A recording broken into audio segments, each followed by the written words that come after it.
Buenas tardes a todas, a todos, compañeras, compañeros.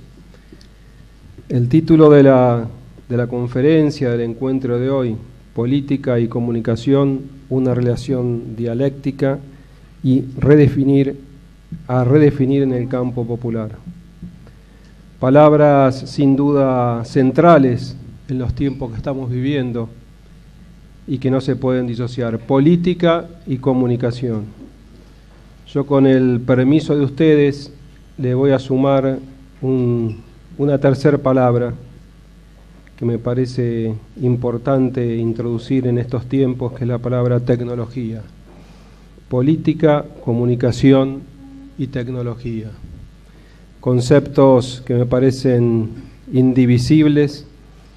La compañera acá hablaba de la lucha que tenemos por delante. Sabemos el poder que tenemos que enfrentar, que estamos enfrentando todos los días, y creo que tenemos que reflexionar y actuar en estos tiempos que estamos viviendo. Tiempos difíciles, diría el gran Rodolfo Walsh. Hay cosas que parecen inexplicables.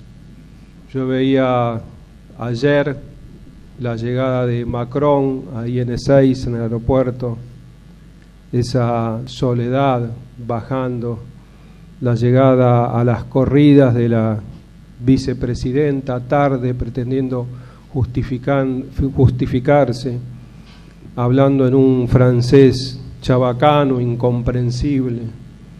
Y pensaba en el hombre que admiro tanto, que tengo aquí a mi lado, como nosotros, con la propuesta que teníamos de un candidato a vicepresidente, de esa calidad humana, de esa calidad política que había demostrado tanto, terminamos con ese bochorno de tener a esta vicepresidenta. ¿Qué nos pasó? ¿Qué había pasado? Por eso creo que antes de entrar a analizar este presente, recorrer un poco algunos conceptos, recorrer un poco la historia, política, comunicación, tecnología, nos puede ayudar. Yo siempre, y desde la esperanza, creo que nos corresponde construir futuro, pero esa construcción de futuro debemos hacerla con una reflexión permanente hacia el presente y mirar un poquito hacia el pasado. En un momento importante de la historia de la humanidad, 1843, un grupo de filósofos empieza a pensar la realidad de ese momento. Y un filósofo alemán muy importante, en el prefacio de la segunda edición, 1843, de La esencia del cristianismo, me refiero a Feuerbach, señala: nuestra era prefiere la imagen a la cosa, la copia al original, la representación a la realidad, la apariencia al ser. Y destaca: con toda conciencia de su predilección. Repito los conceptos fundamentales. Nuestra era prefiere la imagen a la cosa, la copia al original, la representación a la realidad, la apariencia al ser, con toda conciencia de su predilección. Estas palabras las escribe en un momento de cambio tecnológico en cuanto sobre todo a la representación y a la divulgación, muy importante, como fue la aparición de la fotografía. Y esas palabras, escritas hace tanto tiempo,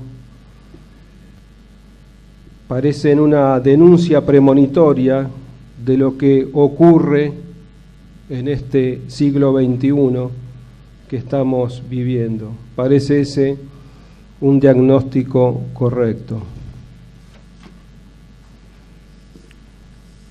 Cuando uno sigue reflexionando sobre la historia y pensando en política, comunicación y tecnología, aquel momento donde lo podemos ver con tanta claridad, ¿no?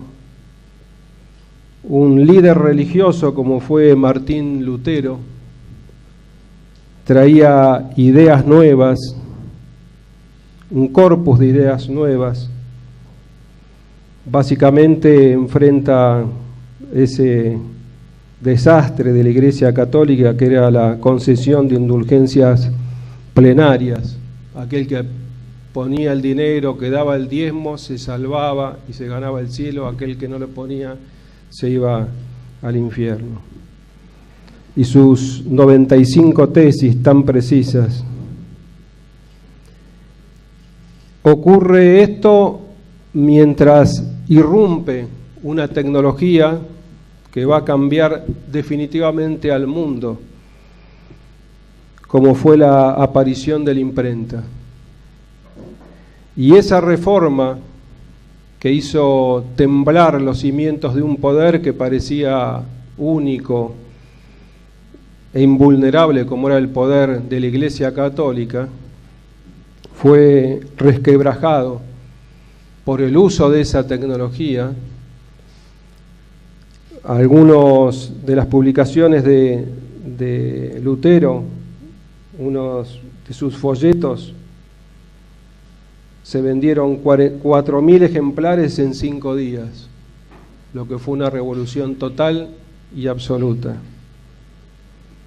Y entonces la imprenta de tipos móviles lo cambió todo.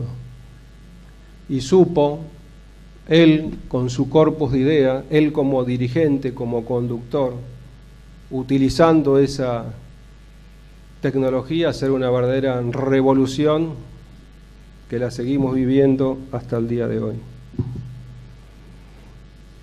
Si miramos mucho más cerquita a la Argentina y analizamos el accionar de un grupo político comunicacional como es el Grupo Clarín, podemos ver muy claramente en esto de política, comunicación y tecnología 3 momentos muy importantes. Mediados de los años 70, el eje fundamental era el papel, los diarios. La usina de la información eran los diarios. Aquellos que más ejemplares vendían, mandaban lo que después se leía en los canales de televisión, lo que después se leía en la radio. Y en ese año 76, está documentado en una fotografía, el Grupo Clarín se adueña, se apropia de lo que fue papel prensa. Y manejando esa tecnología logran instalar el sentido común de aquellos años. Después vino una etapa nueva, que fue la etapa de los medios eléctricos, como lo definía McLuhan, un genio al cual tenemos que... Para mí en estos temas hay 2 figuras fundamentales.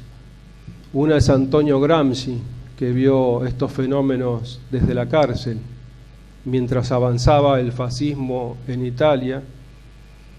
Él no terminaba de comprender qué era lo que había pasado. Y la verdad que para mi asombro, encerrado en soledad, leyendo muy poco desde la cárcel, dejó esos cuadernos donde imprime el concepto de hegemonía cultural. Y una de las cosas que dice que es quien maneje los medios va a ser quien ostente el poder.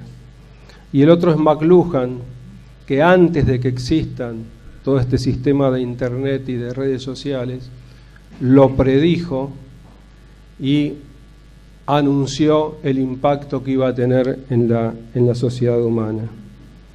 Y entonces en el año 2000, de la mano del fútbol, el Grupo Clarín crea Cablevisión y se adueña sin soltar el diario, esto es importante, sin soltar el diario, se adueña de esa red de televisión. Y empieza no solamente a tener el elemento fundamental tecnológico donde circula toda esa producción audiovisual, sino también que crea los canales de televisión, los canales de 24 horas de noticias, también de esparcimiento, ya vamos a hablar un poquito de eso, con los cuales crean sentido y se adueñan de todo el cable de la República Argentina y tienen como caballito de batalla lo que fue Canal 13 y su señal de noticias TN.